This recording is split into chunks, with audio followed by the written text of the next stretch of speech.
जय श्री राम।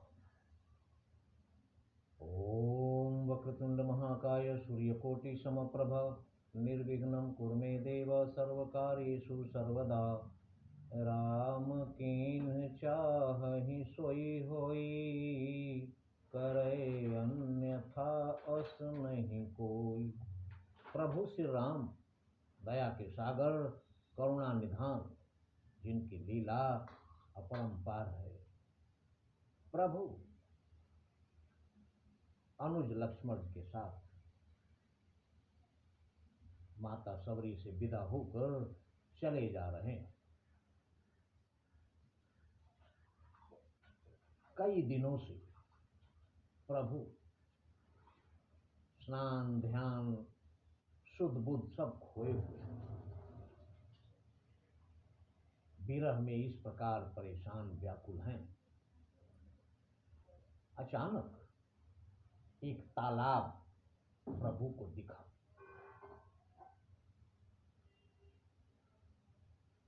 देखी राम अति रुचिर तलावा, मंजन कीन्ह बहुत सुख पावा। प्रभु श्री राम एक सुंदर तालाब जब उनको दिखा तो नहाने की इच्छा जागी और प्रभु उस सरोवर में स्नान करके परम सुख पावा। मंजन कीन परम सुख पावा। और स्नान ध्यान करके दोनों भाई देखी सुंदर तरुवर छाया, बैठे अनुज सहित रघुराया। और तब एक बहुत विशाल वृक्ष नजदीक में ही था, जिसकी छाया बिल्कुल शीतल और पवित्र। उसी वृक्ष की छाया में प्रभु अपने भ्राता अनुज लक्ष्मण के साथ विराजे उसी वृक्ष के नीचे। देखी सुंदर तरुवर छाया, बैठे अनुज सहित रघुराया। सारे देवता 33 करोड़ देवता हर पल नजरें लगाए देखे जा रहे हैं। प्रभु की हर गतिविधि पर नजर रखे हुए हैं। और प्रभु जब यहाँ पर विराजमान है अपने भ्राता लक्ष्मण के साथ तरुवर की छाया में, तब सारे देवता वहां पहुंचते हैं। तब पुण्य सकल देव, तब सकल देवता, जितने देवता थे, ऋषि मुनि थे, सब लोग वहां पहुंचे। तब पुण्य सकल देव मुनि आए, स्तुति करी निज धाम सिधाए। सारे देवता सारे ऋषि मुनि आकर प्रभु को प्रणाम किया, उनकी स्तुति कर करके अपने अपने धाम को चले गए।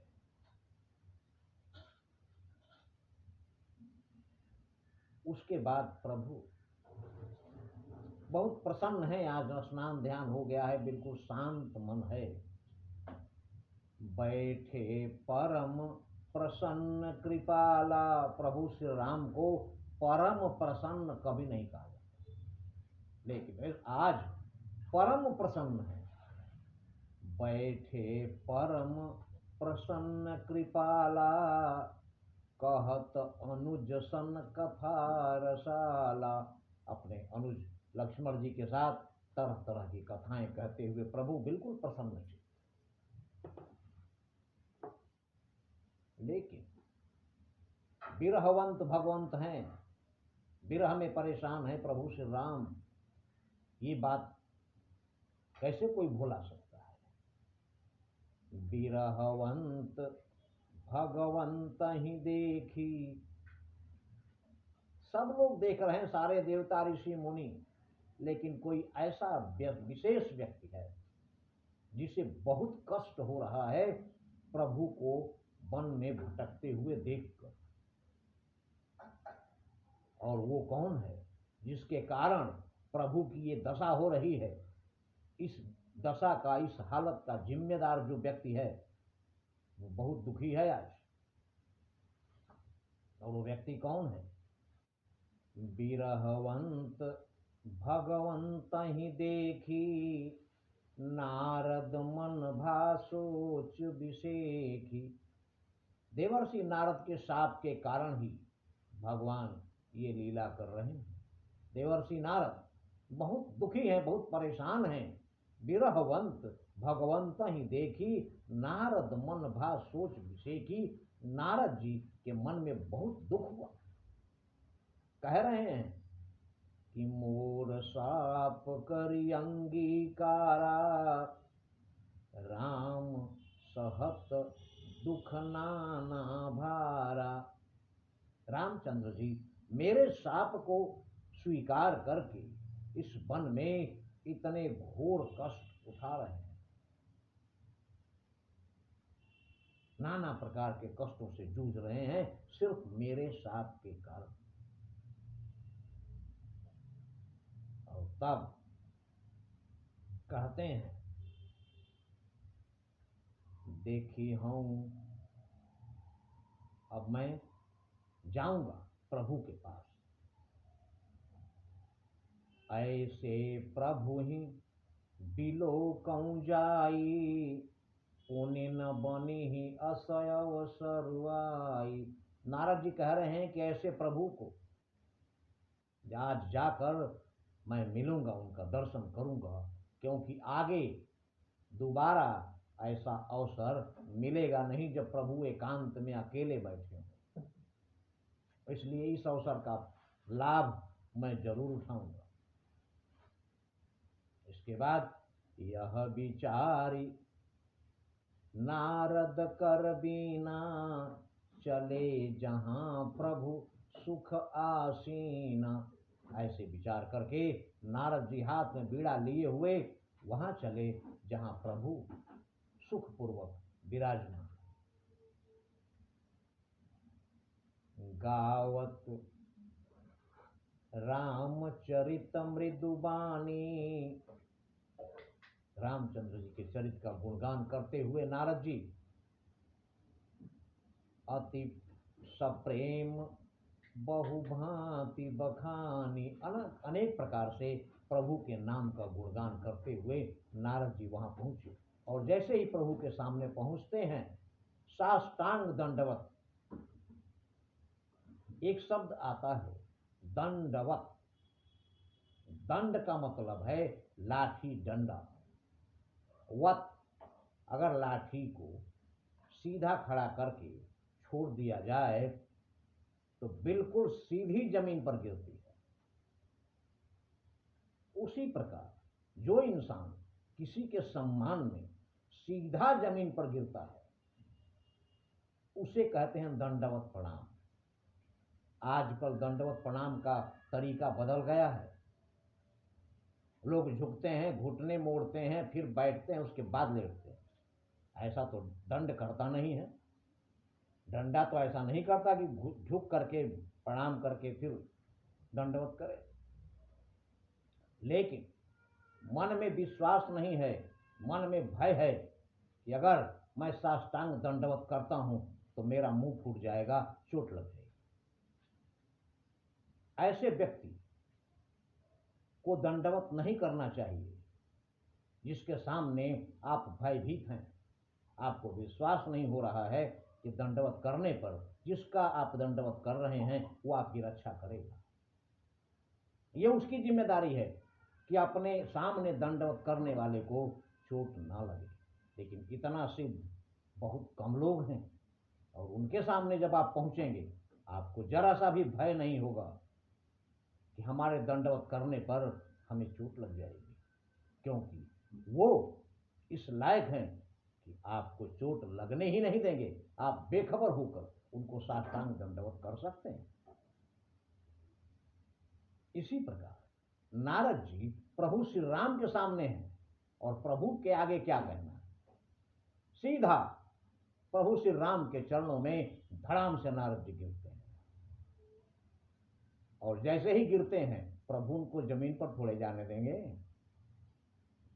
करत दंडवत लिए उठाई, तुरंत बीच में ही पकड़ लिए प्रभु श्री राम खड़ा होकर। आजान बाव, लंबी भुजाएं हैं प्रभु श्री राम की, नारद जी को अपने हाथों में पकड़ लिया।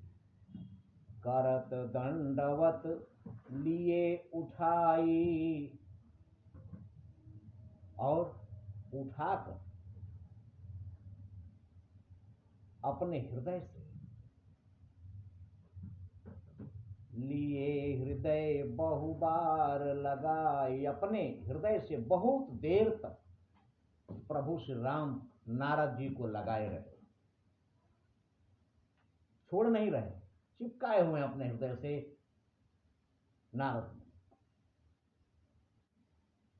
जी गदगद हैं प्रभु श्री राम के गले लगकर, जिनके चरण स्पर्श करने का अवसर कभी कभी मिलता है,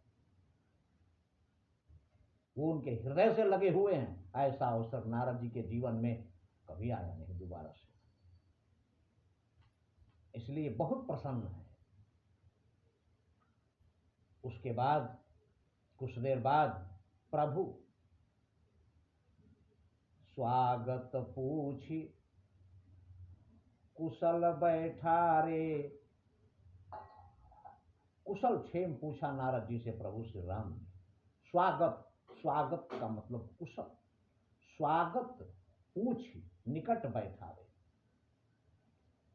और स्वागत कुशल क्षेम पूछकर नारद जी को प्रभु अपने पास बिठाए। जिस आसन पर प्रभु बैठे हैं उसी आसन पर नारद जी के साथ प्रभु विराजते हैं, और जब नारद मुनि उस आसन पर बैठते हैं तो लक्ष्मण जी, लक्ष्मण सादर चरण पखारे, उसके बाद लक्ष्मण जी जल लाकर नारद मुनि के चरण पखारते। धन्य है प्रभु श्री राम जो अपने भक्त का इतना सम्मान करते हैं।